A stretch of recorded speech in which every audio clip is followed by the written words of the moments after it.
To use Speak Keyboard Input Allowed feature from Accessibility button in Samsung Galaxy S23 Ultra, first you have to put a shortcut for this feature to the Accessibility menu. To do so, swipe down the top of the screen and then tap Setting icon. Scroll down the screen to find General Management. Tap General Management and then tap Samsung Keyboard Setting. Scroll down the screen, tap Swipe Touch and Feedback, tap Speak Keyboard Input Allowed,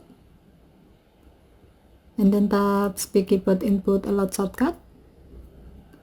If this menu is still off, turn it on by tapping the on-off switch until the switch turns blue. Once it's on, select Tap Accessibility button. Now you can easily turn on or off Speak Keyboard Input Allowed feature by tapping the Accessibility button at the bottom right corner of the screen. And then select Speak Keyboard Input Allowed. Okay, thank you for watching. Have a nice day.